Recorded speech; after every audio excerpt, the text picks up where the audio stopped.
Pernah tidak kamu membayangkan ada sesuatu yang mengalir di dalam tubuhmu sekarang, detik ini juga, yang bisa saja sedang membangun tembok penghalang tanpa kamu sadari? Tidak ada rasa sakit, tidak ada pusing, tidak ada tanda apa-apa. Kamu merasa sehat bugar, tapi di dalam sana ada bom waktu yang sedang berdetak.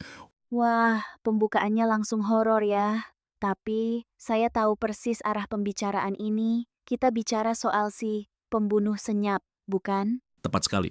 Kita bicara soal kolesterol tinggi. Jujur saja, topik ini sering dianggap remeh. Orang berpikir, itu kan penyakit orang tua gitu. Atau badan saya kurus kok. Nggak mungkin kolesterol. Padahal realitasnya jauh lebih mengerikan dari itu. Kenapa sih zat yang sebenarnya alami ini bisa berubah menjadi musuh nomor satu pembuluh darah kita? Itu pertanyaan yang bagus. Sebenarnya, ironisnya adalah kita tidak bisa hidup tanpa kolesterol. Itu fakta dasarnya. Tubuh kita butuh kolesterol untuk memproduksi hormon, vitamin D, dan membangun dinding sel. Jadi, kolesterol itu ibarat bahan bangunan. Masalahnya muncul ketika bahan bangunan ini dikirim berlebihan, sementara tukang yang menyusunnya atau sistem metabolisme kita kewalahan. Akhirnya apa? Bahan bangunan itu menumpuk di jalanan. Menumpuk di jalanan, ini analogi yang menarik. Jadi ibarat jalan raya yang macet karena terlalu banyak truk pengiriman. Persis.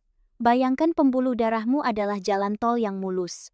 Kolesterol itu diangkut oleh kendaraan. Ada dua jenis kendaraan utama di sini. Ada yang kita sebut LDL, atau sering dibilang kolesterol jahat, dan HDL, si kolesterol baik. Nah, LDL ini ibarat truk pengiriman yang ceroboh. Dia membawa kolesterol dari hati ke seluruh tubuh. Tapi kalau jumlahnya terlalu banyak, dia mulai menjatuhkan muatannya di tengah jalan tol tadi. Dan muatan yang jatuh itu, yang akhirnya jadi plak. Betul, muatan itu menumpuk, mengeras, dan mempersempit jalan. Itu yang kita sebut aterosklerosis. Nah, si HDL, dia ini seperti truk sampah atau petugas kebersihan. Tugasnya memungut ceceran kolesterol itu dan membawanya kembali ke hati untuk dibuang. Masalah fatal terjadi ketika truk pengirimannya, LDL, jauh lebih banyak daripada petugas kebersihannya, HDL. Oke, jadi ini soal keseimbangan logistik di dalam darah ya. Tapi yang membuat saya penasaran, kenapa fenomena ini meledak di era modern? Kalau kita lihat sejarah, rasanya nenek moyang kita jarang yang mati mendadak karena serangan jantung di usia 40-an akibat kolesterol. Apakah tubuh kita yang berubah atau dunia kita yang salah? Ini poin yang sangat filosofis dan penting. Tubuh kita sebenarnya masih tubuh zaman batu, tapi kita hidup di era digital dengan kelimpahan makanan instan. Secara evolusi, tubuh kita didesain untuk menyimpan energi karena dulu makanan itu langka. Kita didesain untuk bergerak aktif berburu. Sekarang, kita duduk 8 jam di depan komputer, lalu memesan makanan cepat saji lewat aplikasi yang isinya penuh lemak jenuh dan lemak trans. Jadi bisa dibilang kenyamanan hidup modern adalah racun bagi biologi purba kita. Sangat bisa dibilang begitu. Kita membayar harga yang mahal untuk kemudahan ini. Makanan olahan, gorengan, gula berlebih, semua itu memicu peradangan. Dan kau tahu, kolesterol itu seringkali menumpuk di tempat yang mengalami peradangan. Jadi bukan cuma soal makan lemak, tapi soal gaya hidup yang membuat tubuh kita terus-menerus dalam kondisi siaga atau inflamasi. Nah, ini menarik. Banyak orang berpikir kolesterol itu cuman soal makan, jeroan, atau santan. Tapi kamu menyinggung soal gula dan gaya hidup. Bisa dijelaskan lebih dalam? Karena seringkali orang diet mati-matian menghindari lemak, tapi malah makan nasi putih atau roti manis sebakul. Itu kesalahan klasik. Gula berlebih di dalam tubuh akan diubah menjadi trigliserida. Dan trigliserida yang tinggi seringkali berjalan beriringan dengan kolesterol jahat yang tinggi dan kolesterol baik yang rendah. Jadi, musuhnya bukan cuma lemak hewan. Gula adalah teman sekongkol yang sering lolos dari radar. Ditambah lagi dengan stres. Tunggu, stres, apa hubungannya stres kerjaan atau tagihan bulanan dengan kadar lemak dalam darah? Ada hubungannya dan sangat erat. Saat kita stres, tubuh memproduksi hormon kortisol dan adrenalin. Hormon ini memicu tubuh untuk melepaskan energi cadangan, termasuk gula dan lemak, agar kita siap bertarung atau lari. Tapi masalahnya, di kantor kita tidak lari kemana-mana. Kita cuma duduk menahan marah. Akibatnya, lemak dan gula yang dilepaskan itu tidak terpakai, dan akhirnya mengacaukan metabolisme lipid kita. Jadi ya, stres bisa bikin kolesterol naik, Gila ya, jadi duduk diam sambil stres itu sama bahayanya dengan memakan burger double cheese setiap hari. Kurang lebih begitu dampaknya dalam jangka panjang. Dan yang paling menakutkan dari kolesterol tinggi adalah sifatnya yang silent atau senyap tadi. Kamu tidak akan merasa sakit saat plak itu terbentuk. Kamu baru sadar saat jalan tolnya buntu total yang artinya serangan jantung atau stroke. Itu yang sering kita dengar di berita. Dia sehat-sehat saja, main futsal tiba-tiba ambruk. Itu pasti karena proses penumpukan yang sudah tahunan ya. Benar, itu akumulasi 10-20 tahun. Kita sering tertipu oleh tampilan luar. Oh, dia kurus, pasti aman. Padahal ada istilah toffee thin outside, fat inside. Lemak visceral yang membungkus organ dalam dan kekacauan profil lemak darah bisa terjadi pada siapa saja, tidak peduli ukuran celananya. Kalau begitu, situasinya terdengar suram sekali. Kita dikepung makanan enak, pekerjaan yang bikin stres, dan gaya hidup sedenter. Apakah kita semua ditakdirkan untuk punya kolesterol tinggi?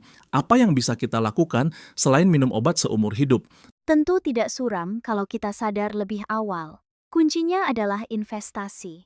Mengubah gaya hidup itu bukan hukuman, itu investasi. Dan kabar baiknya, tubuh kita itu pemaaf. Kalau kita mulai memperbaiki pola makan, memperbanyak serat-serat ini penting sekali. Dia seperti spons yang menyerap kolesterol di usus sebelum masuk darah, dan mulai bergerak aktif, profil kolesterol bisa membaik secara signifikan dalam beberapa bulan. Serat ya. Jadi makan sayur dan buah itu bukan cuma klise nasihat orang tua. Bukan klise, itu mekanisme biologis. Serat larut air, seperti yang ada di oat, apel, atau kacang-kacangan, itu senjata ampuh. Lalu, jangan lupakan tidur. Tidur yang cukup membantu regulasi hormon dan metabolisme. Jadi solusinya holistik, makan benar, gerak cukup, tidur nyenyak, dan kelola stres. Terdengar sederhana, tapi sulit dilakukan konsisten. Konsistensi itu kuncinya. Tapi saya ingin menggali sedikit lebih dalam soal harga yang harus kita bayar. Banyak orang merasa enggan cek darah karena takut melihat angkanya. Ada psikologi penyangkalan di sini. Kalau saya nggak tahu angkanya, berarti saya nggak sakit.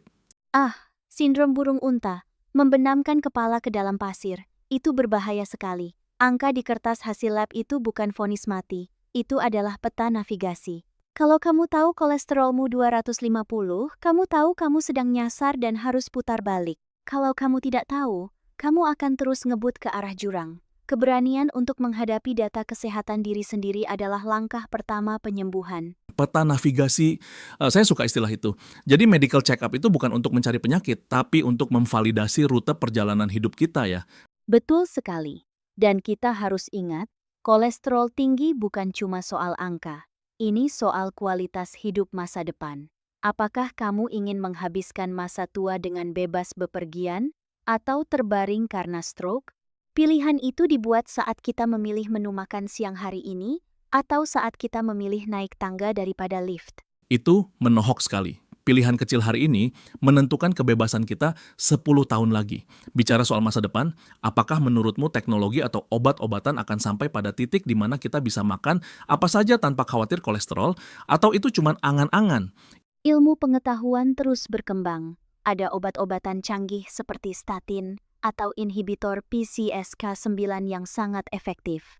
Tapi, mengandalkan obat semata tanpa mengubah akar masalahnya, yaitu gaya hidup itu, seperti mengeringkan lantai yang basah, tapi keran airnya tidak dimatikan. Mungkin nanti ada teknologi nano yang bisa membersihkan pembuluh darah, siapa tahu. Tapi untuk saat ini, dan mungkin selamanya, biologi dasar kita tetap menuntut keseimbangan. Tidak ada pil ajaib yang bisa menggantikan fungsi tubuh yang dirawat dengan baik. Setuju, teknologi boleh maju tapi tanggung jawab tetap di tangan kita sendiri. Rasanya kita sudah mengupas banyak hal dari truk pengiriman di dalam darah, jebakan evolusi, sampai psikologi penyangkalan. Benar. Intinya, kolesterol tinggi adalah sinyal. Sinyal bahwa ada yang tidak sinkron antara cara kita hidup dengan kebutuhan biologis tubuh kita. Jangan dimusuhi, tapi dipahami dan dikendalikan. Sebuah kesimpulan yang sangat kuat, kolesterol bukan sekadar angka medis, tapi cermin dari bagaimana kita memperlakukan diri kita sendiri di tengah gempuran dunia modern. Tepat sekali. Jadi bagi para pendengar yang mungkin habis ini mau makan siang atau makan malam, mungkin bisa berpikir 2 kali, apakah saya sedang memberi makan tubuh atau sedang menambah muatan truk yang sudah kelebihan beban? Hahaha, pertanyaan yang bagus untuk direnungkan sambil melihat menu. Terima kasih banyak atas pencerahannya hari ini. Ini diskusi yang benar-benar membuka mata dan semoga juga membuka pembuluh darah kita secara metaforis tentunya. Sama-sama, senang bisa berbagi. Ingat, sehat itu aset paling mahal. Sampai jumpa di episode berikutnya. Tetaplah kritis, tetaplah sehat, dan jangan biarkan pembunuh senyap itu menang.